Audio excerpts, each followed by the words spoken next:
금주는 예수와 동행하기. 따라하시 바랍니다. 예수와 동행하기.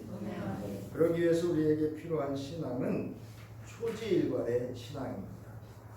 오늘 본문과 함께 우리가 예수와 동행하기 위해서 어떤 신앙으로 예수와 동행할 것인가를 알아보고 우리의 신앙과 삶에 적용해 보도록 하겠습니다. 여러분, 동행이라는 말이 있습니다. 이 동행이라고 하는 것은 여러분 잘 보시기 바랍니다. 일정한 곳으로 길을 같이 가거나 오거나 하는 것을 동행이다 이렇게 말합니다. 무슨 이야기인가 하면 부부는 동행자입니다. 그러니까 어떠한 곳을 한 곳을 향해서 함께 바라보고 함께 걷기도 하고 또 함께 걸을 수 있는 그런 존재가 동행이다 또는 동행자다 이렇게 말을 합니다. 그래서 여기 동행하다라는 말은 어떤 사람이 다른 사람과 또는 둘 이상의 사람이 일정한 곳으로 같은 길을 함께 가거나 오거나 하는 것, 그것이 동행이다, 동행한다 이렇게 라는 의미를 가지고 있습니다. 따라서 우리가 예수와 함께 동행한다라고 하는 것은 예수와 함께 일정한 곳을 향해서 우리가 예수와 함께 가거나 또는 오거나 하는 걷는 모든 것들을 말하는 것입니다. 그래서 성경적인 그런 성경 사전에는 이렇게 동행하다라고 하는 것을 그 의미를 정의하고 있는데요. 여기 보면 성서에서는 친밀한 관계를 유지하며 인격적인 교제를 나누는 것을 의미합니다.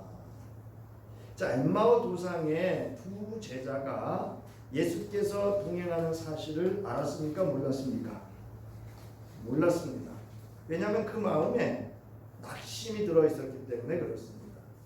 그러나 이제 예수 그리스도와 함께 식사를 하고 그를 통해서 말씀을 나눌 때에 그 속에 가슴이 뜨거워졌고 그들의 눈이 열려지면서 부활하신 예수가 함께 동행하고 있었음을 알아차릴 수 있었던 것입니다. 자, 이처럼 전인격적인 교제, 여러분 그 식사를 통해서 엠마오 두상의 두 제자가 눈이 열렸다라고 하는 것은 그 마지막 예수께서 제자들과 함께 하셨던 그 저녁 식사에서 있었던 모든 일들을 그들로 하여금 깨달음을 가져오겠다는 거예요. 그래서 여러분, 우리가 말씀의 경험이 없이는 우리의 일상과 삶 속에서 일어나는 어떤 사건이나 사고나 어떤 상황이나 경우에 있어서 말씀에 대한 경험이 없으면 그 말씀이 그 상황 속에서 그 경우 속에서 그 사건과 사고 속에서 내게 이런 깨달음, 알아차림, 예수가 함께하고 있음을 알아차릴 수 있는 그런 영적 기회를 놓칠 수가 있습니다. 자, 그래서 여러분 성서에 보면 에녹, 노아, 아브라함 그 외에 성서의 신앙의 인물들의 공통점이 있다고 한다면 그것은 하나님과 뭐 했던 사람들이에요? 동행했던 사람들입니다. 그러니까 여러분 내 믿음으로 그들의 믿음이 하나님 마음에 합했던 것이 아니라 하나님의 동행하심과 함께 동행했을 때 그들의 믿음이 하나님의 뜻을 이뤘고 말씀과 그 언약을 성취할 수 있는 그런 하나님의 동행하심의 결과로 모든 일들이 이루어졌다라고 하는 것이 성서의 신앙의 위대한 사람들의 공통적인 기록이고 그들의 모습이기도 합니다. 자, 이처럼 창세기에 우리가 대표적인 인물이 있다고 한다면 에녹입니다. 여러분 에녹은 성서에 세 줄 기록되어져 있는데 5장에 에녹 여기 원고에 무두셀라를 낳은 뒤에 300년 동안 하나님과 동행하면서 이렇게 돼 있어요. 근데 공동번역 개정판에는 하나님과 함께 살면서 우리의 신앙은 여러분 나 따로 하나님 따로 사는 거 아닙니다. 하나님은 교회에다 모셔두고 이렇게 기회 있을 때 와서 뵙고 그렇게 여기 교회 다시 계신 줄로 믿고 나 혼자 나가서 그렇게 사는 것이 여러분 신앙 아니에요.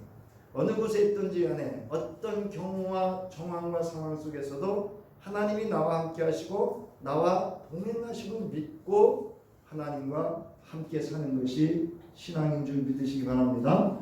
자, 그러면서 저는 이제 이 말씀을 준비하면서 24절에 은혜가 됐습니다.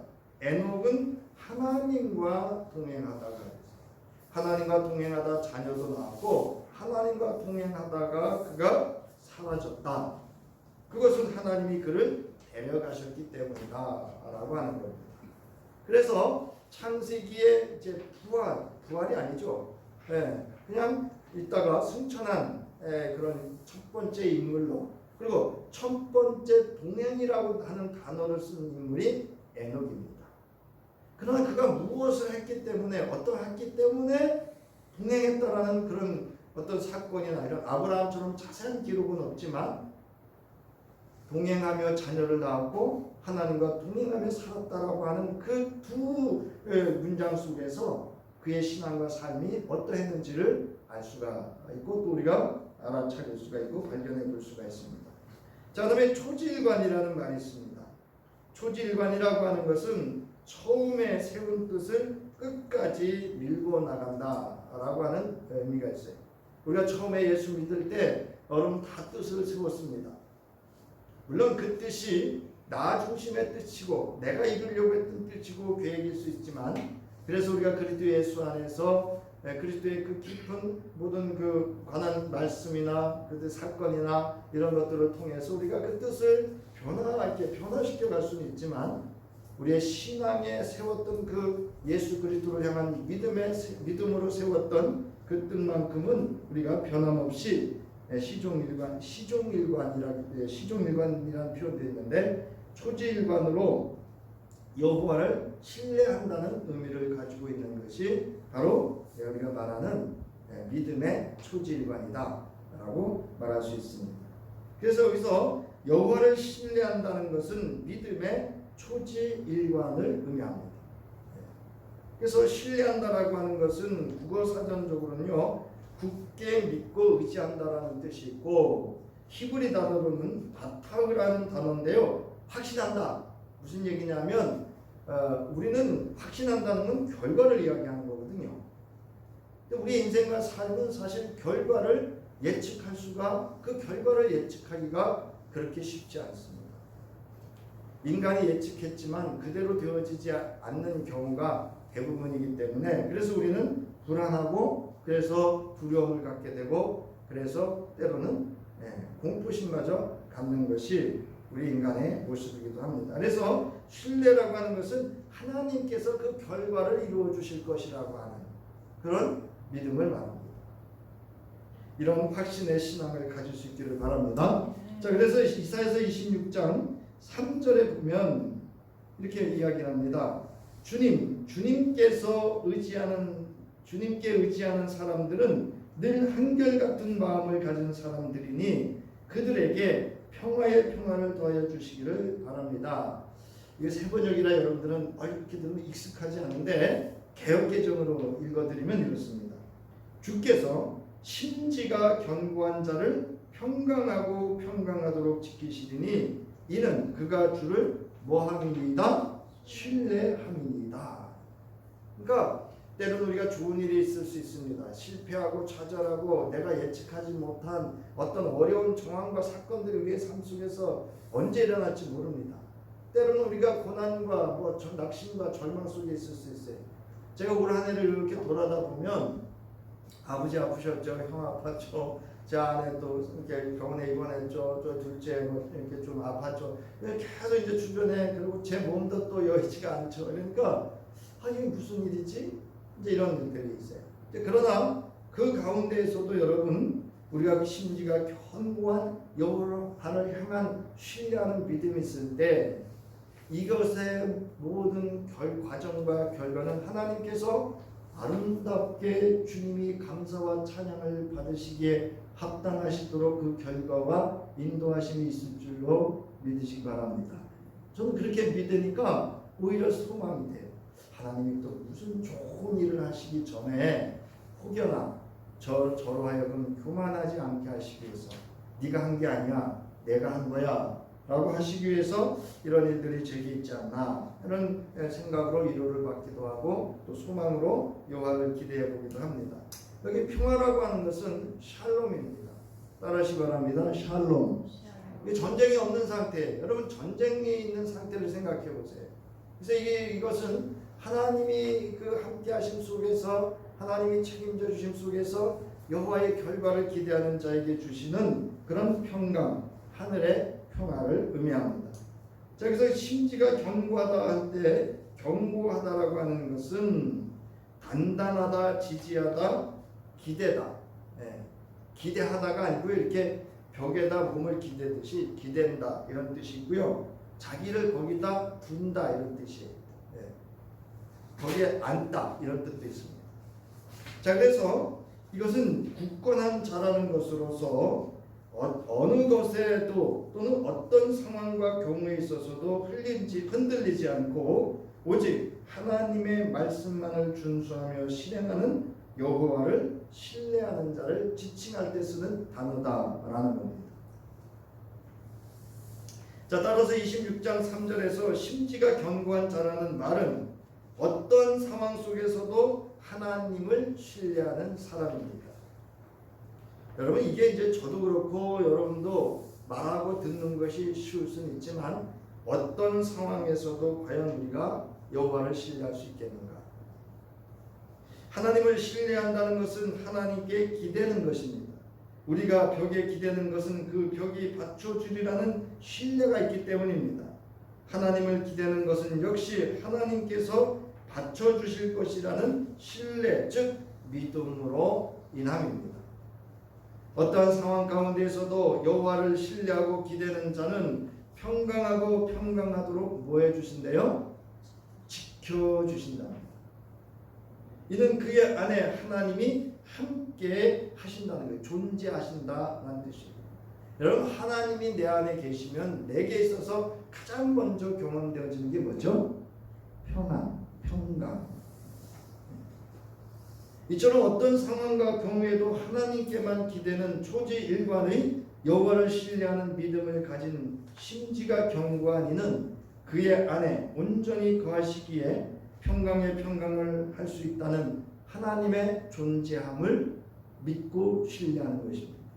즉 그의 하나님이 그와 하나님이 함께 하시고 동행하신다는 것을 의미하는 그런 이사야서의 말씀입니다. 이게 무슨 이야기인가 하면 이제 이사야서에 외부로부터 침입 세력이 들어옵니다. 그래서 하나님께서 그럼에도 불구하고 너희가 내 말을 잘 준행을 하면 내가 그 외부 세력을 물리치고 너희에게 믿음으로 이런 은혜와 평강을 전쟁이 없는 상태를 만들어 줄 거다라는 겁니다. 그래서 외부적인 전쟁도 의미하지만 그 외부 세력이 진을 치고 전쟁을 하기 위한 그 준비하고 있는 그 상황에서의 그들의 마음속에 평안이 없는 하나님이 없는 상태에 그것을 회복시켜주는 그러한 메시지가 함께 담겨져 있는 그런 배경입니다. 자, 오늘 본문은 우리가 말씀을 읽었듯이 바울이 고린도 교회를 몇 번째 방문하겠다 그래요? 세 번째 방문하겠다고 합니다. 근데 두 번째 방문했을 때 가서 권성징악이라 그랬죠. 권면을 하고 때로는 징악, 벌을 내렸어요.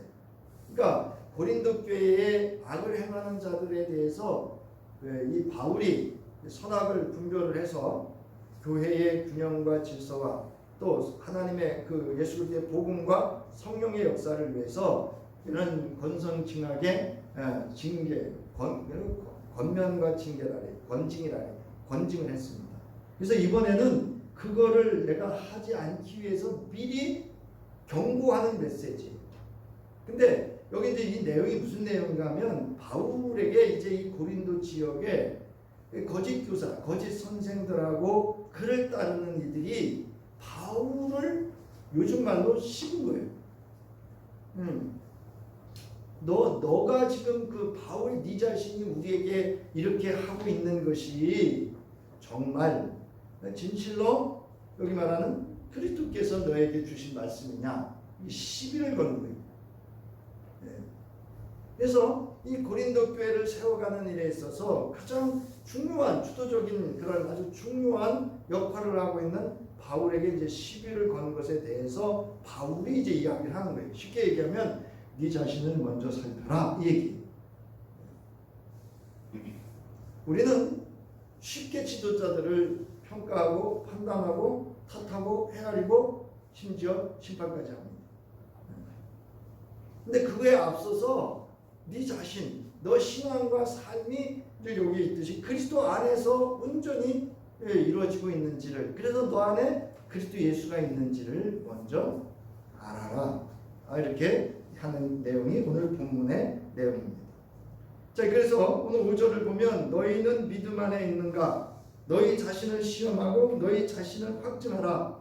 예수 그리스도께서 너희 안에 계신 줄을 너희가 스스로 알지 못하느냐? 그렇지 않으면 너희는 버림받은 자다. 이렇게 아주 엄청 센 말이에요. 너희는 여기 이제 개역개정은 버림받은 자다 이렇게 번역을 했는데 원뜻은 따라하시기 바랍니다. 실격자라는 거예요.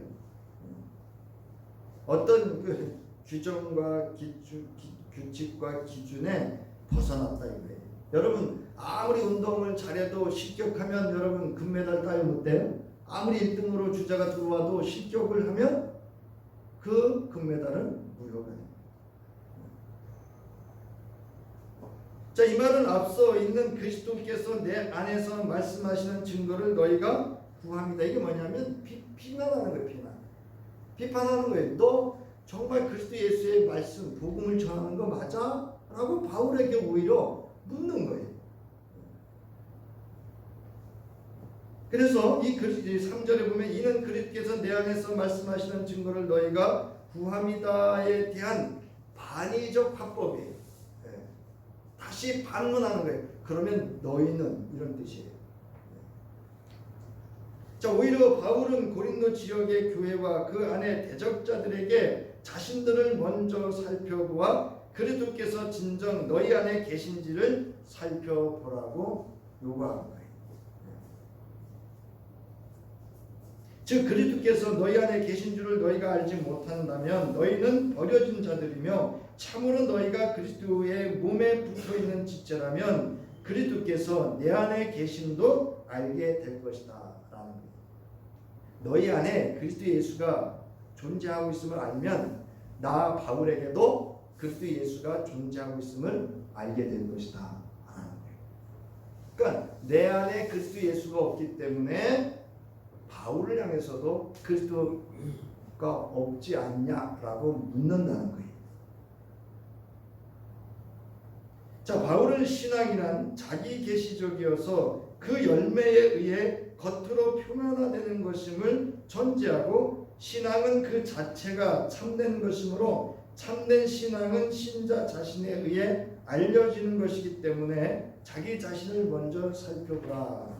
무슨 이야기냐면 자기 계시라는 얘기는 뭐냐면 내 안에 존재하는 그 하나님, 그 예수 그리스도 성령이 나 스스로 계시 드러나지게 된다는 거예요. 그리고 그것이 열매가 된다는 거예요. 행위로 결과가 되어진다 그런 의미입니다. 때문에 바울은 예수 그리스도께서 너희 안에 계신 줄을 너희가 스스로 알지 못하느냐라고 지적하고 있어요. 여러분 지적이라는 단어를 제가 찾아보니까 손가락으로 말하다 이런 뜻이에요. 손가락으로 이렇게 딱. 근데 여러분 미국 가서 이러시면 안 됩니다. 외국 사람들이 싫어하는 표현이고 이게 손가락 하나 가지고 이렇게 하는 거 되게 싫어한다. 유럽이나 이런 데나. 그래서 뭘 할 때는 이렇게 하든가 이렇게. 뭐 이야기는 배경은 있어요. 미국 같은 데서는 손가락이 총 쏘는 것이 되기 때문에 상대를 위협하는 행위로서 상대에게 상당한 불쾌감을 준다 뭐 그런 이야기도 있습니다만 어찌됐든 이 지적이라고 하는 건 딱 이렇게 손가락으로 가르쳐서 이야기한다라는 의미를 가지고 있습니다. 따라서 너 자신의 신앙을 먼저 살펴보라는 거예요. 그리스도께서는 성령으로 자기 백성들 안에 거하십니다. 성령은 새 생명을 주시는 영원한 원천이시기에 누구든지 그리스도의 영이 없으면 그는 그리스도의 사람이 아니다라고 바울은 로마서 8장 9절로부터 10절에서 말하고 있습니다. 여러분의 몸은 여러분 안에 계신 성령의 성전이라는 것을 알지 못합니까? 여러분은 성령을 하나님으로부터 받아서 모시고 있습니다. 여러분은 여러분 자신의 것이 아닙니다. 여러분은 하나님께서 값을 치르고 사들인 사람입니다. 그러므로 여러분의 몸으로 하나님을 영화롭게 하십시오. 이것이 바로 앞서 말씀드렸던 자기 계시예요. 여러분은 하나님의 영이신 성령이 여러분에게 거하시는 성전 되심을 믿으시기 바랍니다. 이런 성전을 향해서 여러분 서로 함부로 하면 안 되죠. 제가 그래서 여러분 부부지간에도 누구와의 관계에 있어서도 말을 조심해야 되는 게 바로 이렇기 때문에 그렇습니다. 로마서 6장 5절부터 10절 우리 함께 천천히 읽겠습니다. 여러분 시작. 육신을 따라 사는 사람은 육신에 속한 생각을 하나니 성령을 따라 사는 사람은 성령에 속한 것을 생각합니다.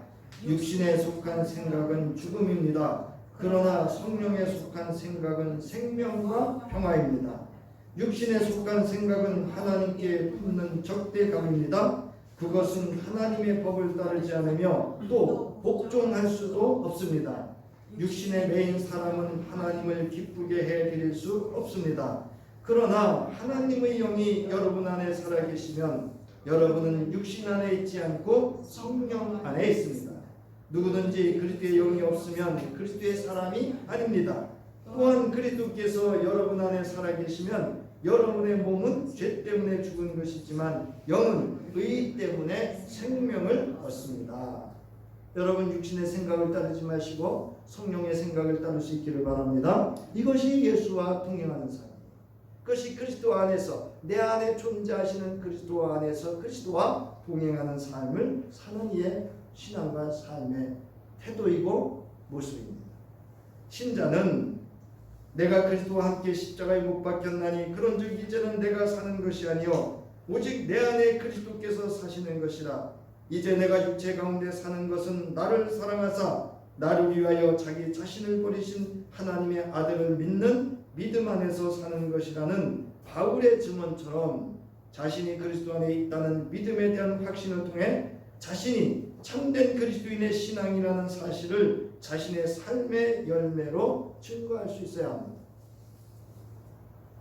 우리의 신앙은요, 현재 진행형이면서도 결과가 있어야 합니다. 무슨 이야기인가 하면 어떤 상황 속에서 우리가 무엇을 선택하고 결정해야 될 상황이 생길 때 우리는 어떤 선택과 결정을 할 것이냐라고 하는 바로 내 안에 사는 그 하나님의 아들 그리스도 예수로 말미암아 선택하고 결정할 수 있어야 합니다.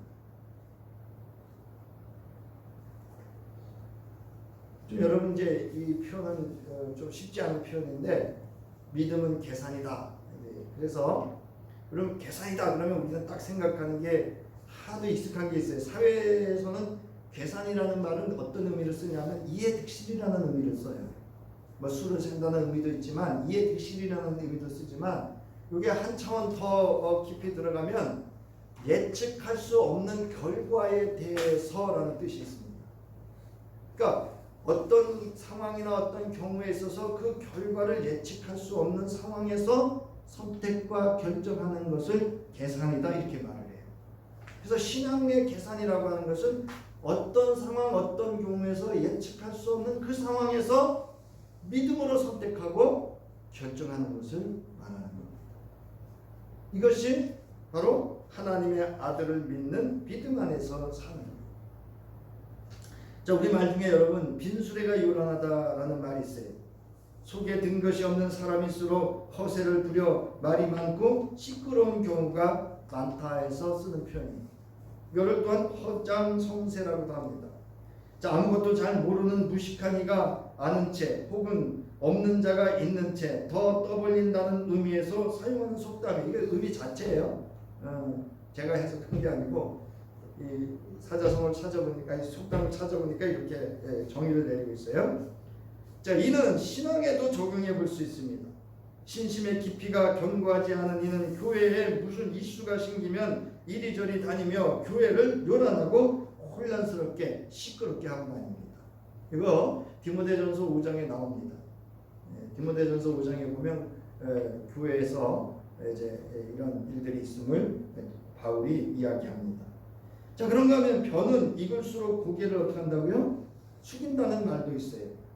이는 잘 익은 열매는 고개를 들지 않고 숙이는 것을 들어 자기를 드러내 자랑하거나 요란하거나 교만하지 않고 자신을 낮추고 겸손해질 것을 그 온유함을 이렇게 은유로 표현한 것입니다. 이처럼 신앙도 그 열매로 알 수 있습니다.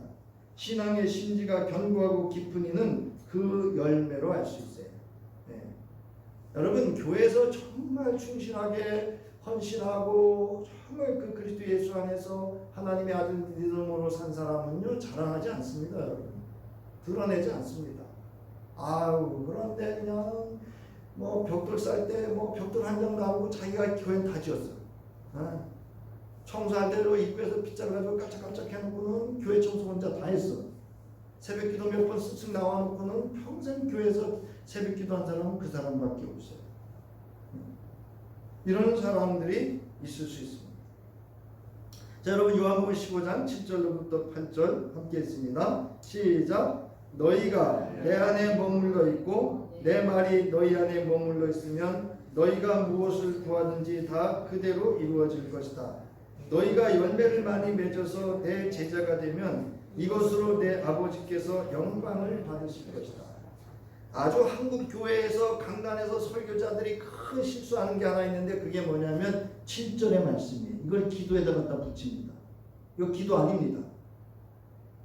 하나님의 말씀대로 살면, 그리스도 예수 안에서 그 말씀 안에서 살면 그 말씀이 온전히 이루어진다는 내용이죠. 이게 무슨 기도하면 다 이루어진다는 그런 문맥도 모르고 의미도 제대로 모르는, 죄송합니다, 정말 무식한 설교예요.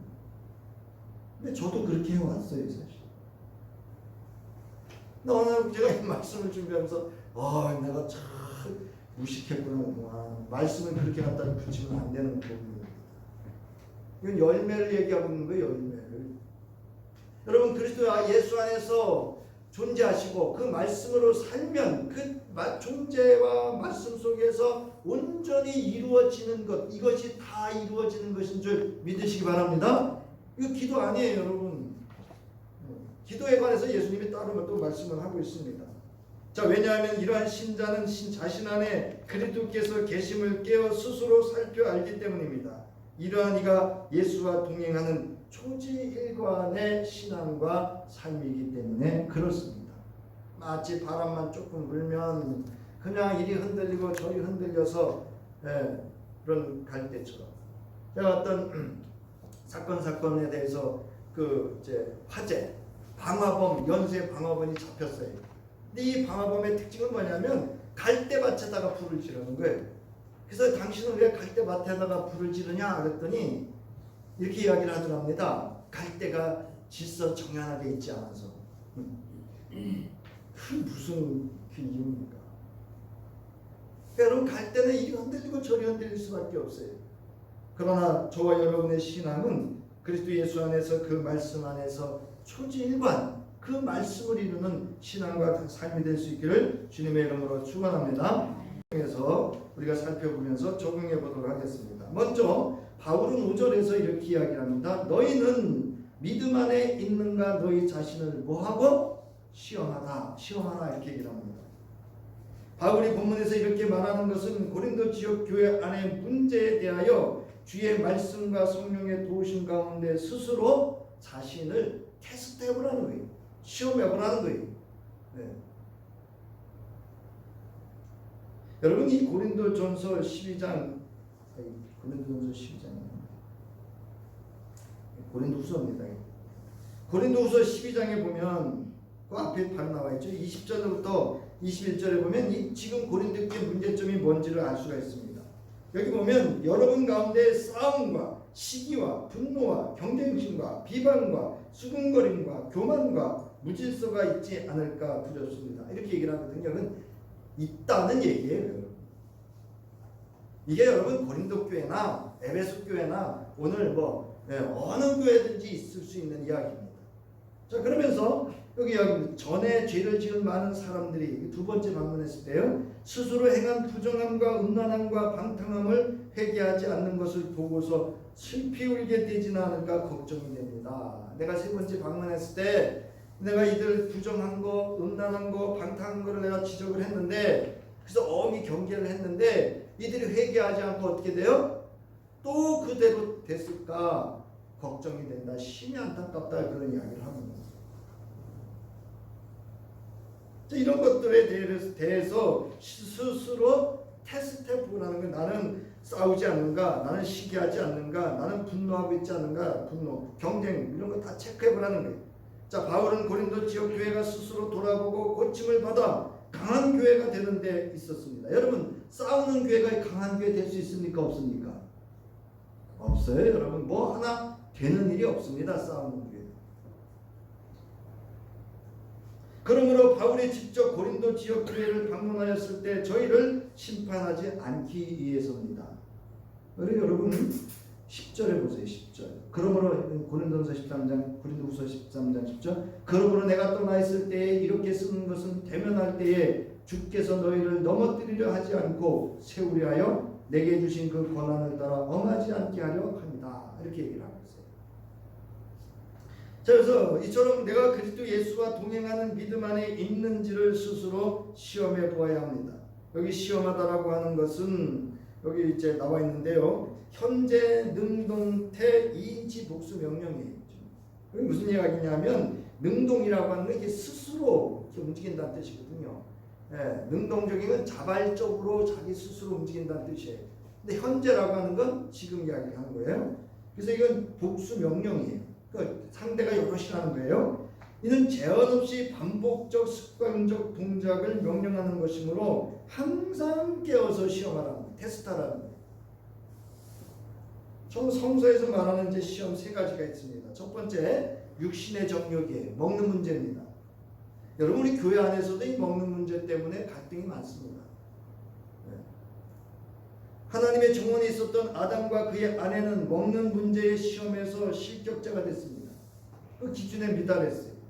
예수께서는 먹는 문제의 시험이 있을 때에 40주야를 금식하시고 뭐가? 돌이 빵이 되라고 하는 사탄의 시험에 이렇게 말씀하셨어요. 성경에 기록하기를 사람이 빵으로만 살 것이 아니라 하나님의 입에서 나오는 뭐로 산다고요? 모든 말씀으로 살 것이다 라고 했습니다. 이는 먹는 문제로 주일 지키느냐 안 지키느냐의 단순한 문제가 아니라 그의 존재의 근원이 어디에 있는지를 시험하고 있는 겁니다. 여러분, 이 고린도 교회가 먹는 문제 때문에 시험에 들었어요. 이 먹는 문제로 고린도 교회가 갈등이 심했습니다. 그래서 이제 바울이 그것에 대해서도 지적을 하면서 이야기를 합니다. 기다려라. 먼저 온 자나 나중 온 자나 다 함께 주의 이름으로 모여서 오늘날 말하는 성찬과 애찬을 하도록 해라. 이렇게 얘기해요. 왜냐하면 먼저 온 사람들은 좀 돈도 있고 사회적인 지위도 있고 먹을 것도 가져오고 이런 사람들이거든요. 근데 나중에 오는 사람들은 이제 일터에서 뭐 노예이거나 또 이렇게 뭐 농사를 짓고 하니까 어려운 사람들이 늦게 오잖아요. 저희 교회도 그러잖아요. 좀 이렇게 여유 있는 분들 일찍 오고, 이제 옛날에 농사 짓는 분들 막 늦게 오고 그랬잖아요. 그래서 예배 시간도 막 바꾸고 그랬잖아요. 근데 이제 먼저 온 사람들이 기다리다가 배가 고프니까 먼저 먹어버린 거예요. 근데 그 가뜩이나 여러분 사회적으로도 어렵고 이런 상황에 와서 보니까 이 예수 믿는다는 저들이 먼저 홀라당 먹어버렸네. 그러니까 이제 이 나중에 온 사람들이 불만이 생기기 시작한 거예요.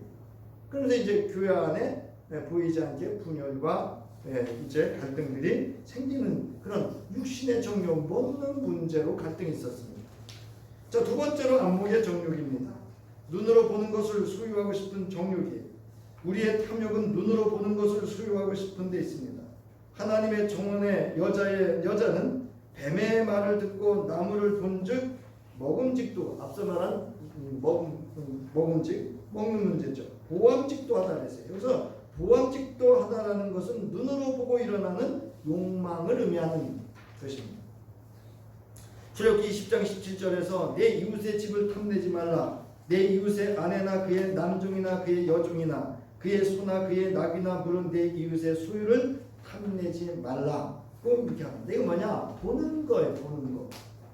이웃의 아내를 보고 이웃의 노예를 보고 이웃의 소유를 보고 뭐하고 해? 탐하는 거예요. 안 보겠죠. 그래서 물건을 보면 그것을 가지고 싶은 욕망이 생긴다 그래서 뭐라 그래요? 그거는 경물생식입니다. 제가 우리 길을 걷는데 어느 현장에 줄자가 하나 좋은 게 있는 거예요. 저도 모르게 이렇게 있길래 뭐 아무것도 없어요. 공사 이렇게 하고 다 떠났더라고요. 제가 보니까. 저도 모르게 이거 들었어요. 들고서는 몇 발짝 이렇게 걷다 생각하니까 아 이거 내 거 아니지. 이 생각이 탁 드는 거예요. 제 안에. 그래서 도로 갔다 왔어요. 그래서 요새 계속 오면서 보는데 계속 그 자리에 있더라고요. 그래서 제가 이미 내 거 아니라고 마음 정하고 네, 그리스도의 양식으로 걷어 두고 온 거예요. 네. 그리고 이제 우리 이렇게 이제 그 어느 드라마를 보니까 시계가 8천만 원짜리 시계가 있더라고요. 아니 내 생애 보지도 되는데. 그래서 저는 이제 보시다시피 아무것도 없어요. 그래서 누가 그 시계를 찾던 반지를 끼웠던 관심 없어요. 그러니까 제 눈에 보여도 그냥 그것뿐이에요. 자, 오늘 우리는 눈으로 보는 것을 소유하고 싶은 욕망에 쉽게 사로잡힐 수 있습니다. 누구도 그렇게 하고 그걸 가졌던데 교회 공동체 안에서도 내가 보니 어느 권사도 그러고 어느 장로도 그렇게 하고 그걸 가졌던데 라고 하면 눈으로 본 것을 가지려고 합니다. 이를 시험하여 분별하고 이기지 못하면 예수와 동행하는 신앙과 삶이라 할 수 없습니다. 삶이 될 수 없어요. 세 번째로는 이생의 자랑입니다. 이는 문자적으로는 생활의 자랑이라는 의미로서 이는 부유한 재산이나 높은 신분, 이 세상에서의 활약상 등 세상 환경이나 조건에 대한 허탄한 자랑을 일컫는다는 의미로 사용됐습니다. 자신의 지혜를 뽐내고 싶은 욕망, 즉 마치 자신이 신이라도 된 것처럼 여기고자 하는 욕망을 말합니다. 이게 다 있습니다, 여러분. 그러니까 저는 제 나름대로 이 말씀을 전하면서 하는 하나의 이 신앙적인 어떤 저런 자세라고 할까요? 하나님의 말씀을 전하는 자일 뿐이다라고 늘 생각합니다. 그래서 저는 설교 잘한다 이런. 자, 바울은 갈라디아서 6장 14절에서 이렇게 증언하고 있습니다. 함께 읽겠습니다. 시작. 그런데 내게는 우리 주 예수 그리스도의 십자가 밖에는 자랑할 것이 아무것도 없습니다. 그리스도로 말미암아 내 쪽에서 보면 세상이 죽었고 세상 쪽에서 보면 내가 죽었습니다. 저와 여러분 주 예수 십자가에는 자랑할 것이 없는 예수와 동행하는 삶이 될 수 있기를 바랍니다. 두 번째로는 자신이 믿음 안에 있는지를 점검해 보라는 겁니다. 점검하라는 말은 우리 개역개정은 확증하라는 단어로 번역을 했는데요. 원래는 조사하다, 그 다음에 입증하다 이런 뜻이에요. 증명하다, 입증하다 이런 뜻입니다. 그래서 점검하라는 말은 자동사가 아닌 타동사입니다. 이는 자신의 관점으로 조사하고 증명하는 것이 아니라 타인의 관점으로 조사하고 분별하여 입증할 수 있음을 의미합니다. 그렇다면 그리스도인은 누구의 관점으로 나 자신의 믿음을 점검해야 합니까? 이는 우리가 살아가는 일상의 모든 이슈에 있어 그리스도의 관점으로 나 자신을 항상 점검해야 함을 의미합니다. 저는 지금까지 목회하면서 대부분의 개업이나 좋은 일이 있을 때 감사 예배나 기도 부탁은 받아봤습니다. 그러나 폐업을 하거나 자식이 낙방을 했거나 또는 요즘은 좀 빈번한데 이혼을 했거나 이런 일이 있을 때 기도 요청을 받아봤거나 예배를 요청받아본 적이 없습니다. 예배입니다. 왜일까요? 이는 사람인 자신의 눈으로 자신을 보기 때문입니다. 그러나 하나님의 눈으로 나를 점검하며 더욱더 하나님을 신뢰하고 기댄다면 어떨까요? 만약 아브라함은 수없이 믿음에 실패하였으나 실격자는 되지 않았습니다. 아브라함은 하나님께서 부르시고 말씀하시면 하나님의 말씀과 안목으로 자신을 점검하고 하나님을 기대며 즉시 응답하고 순종하기를 반복했습니다. 그런 아브라함은 모리아 지역의 한 산에서 여기까지 동행하신 하나님 여호와 이레의 하나님을 경험할 수 있었던 것입니다. 안목이라는 단어는 여러분 사물의 좋고 나쁨 또는 진이나 가치를 분별하는 능력을 말합니다. 이게 여러분 따라하시기 바랍니다. 영적 안목. 네, 이게 영적인 안목이에요, 여러분. 이처럼 성경에 등장하는 우리가 본받아야 할 신앙의 위인들 가운데 세상에서 실패를 겪지 않은 사람이 있었습니까? 이들은 세상에서의 실패, 때론 믿음의 실패에도 불구하고 초지일관 하나님을 기대고 신뢰하며 자기의 신앙과 삶을 하나님의 말씀과 안목으로 점검하며 하나님과 동행하는 삶을 살았던 사람들입니다. 네, 그러니까 실패자는 될 수 있었으나 실격자는 아니었습니다. 그럴 때 그럼에도 불구하고 하나님의 평강 속에서 담대하게 하나님의 결과를 이루는 믿음으로 세상을 이기는 그런 믿음의 위인들이 될 수 있었습니다. 이처럼 하나님의 관점으로, 그리스도의 관점으로, 성령의 관점으로 나 자신의 믿음을 조사하고 분별하는 점검이 없다면 오늘 바울처럼 그리스도 안에서 그리스도와 동행하는 신앙과 삶이 될 수 없습니다. 마지막으로 내 안에 예수 그리스도가 계신 줄을 알아야 합니다. 알아차려야 돼요. 이게 알다라고 하는 것은 너희들이 반드시 인정하고 있어야 한다는 의미예요. 네, 이게 내가 기분 좋으면 이게 아니에요. 내가 어떤 상황에 있어도 따라하시기 바랍니다. 예수는 나와 항상 동행하십니다. 아멘. 이거를 알아차리고 있는 거예요. 내 안에 부활하신 그리스도 예수가 계신 줄 확신하고 인정합니까? 바울처럼 이렇게 그리스도 예수에 대하여 믿음의 고백, 즉 신앙의 증언을 할 수 있을까요? 갈라디아서 2장 20절 함께 읽습니다. 시작. 나는 그리스도와 함께 십자가에 못 박혔습니다. 이제 살고 있는 것은 내가 아닙니다. 그리스도께서 내 안에 살고 계십니다. 내가 지금 육신 안에서 살고 있는 삶은 나를 사랑하셔서 나를 위하여 자기 몸을 내어주신 하나님의 아들을 믿는 믿음 안에서 살아가는 것입니다. 이렇게 믿음의 고백을 할 수 있다면 그 증거가 있어야 합니다. 예를 든다면 내가 부부간 갈등이 생기는 어떤 경우가 있을 때 하나님의 아들을 믿는 믿음 안에서 갈등해야 한다는 것입니다. 즉 예수 그리스도께서 내 편이 되어줄 수 있는 갈등이 되어야 하지 않겠습니까? 즉 내가 그리스도 안에서 주께서 동행하고 있음을 알아차리고 부부싸움도 해야 됩니다. 여러분 내가 살아계신 부활하신 예수 그리스도가 나와 함께 하신다면 나의 배우자 역시 누가 함께 하시는 부활하신 예수 그리스도가 동행하는 존재라고 하는 것을 알아차리고 그 다음에 갈등을 하든지 이렇게 하시고, 이건 부부간의 관계를 제가 예를 든 거고 모든 관계도 마찬가지입니다. 이제 나가는 말입니다. 바울은 오늘 본문 5절에서 여러분은 자기가 믿음 안에 있는지를 스스로 시험해보고 스스로 검증해 보십시오. 여러분은 예수 그리스도께서 여러분의 안에 계시다는 것을 알지 못합니까? 모른다면 여러분은 실격자입니다라고 하였습니다. 사랑하는 성도 여러분, 우리는 신앙과 삶에 실패할 수는 있으나 실격자가 될 수는 없습니다.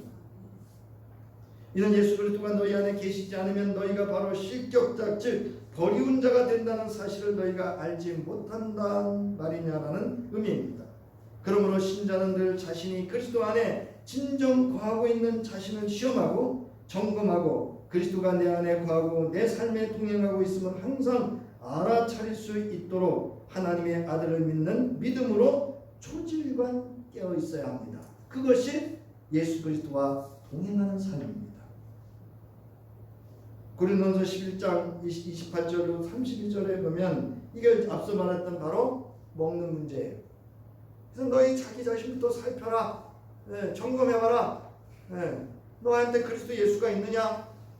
그 말씀이 있느냐? 살피라는 거예요.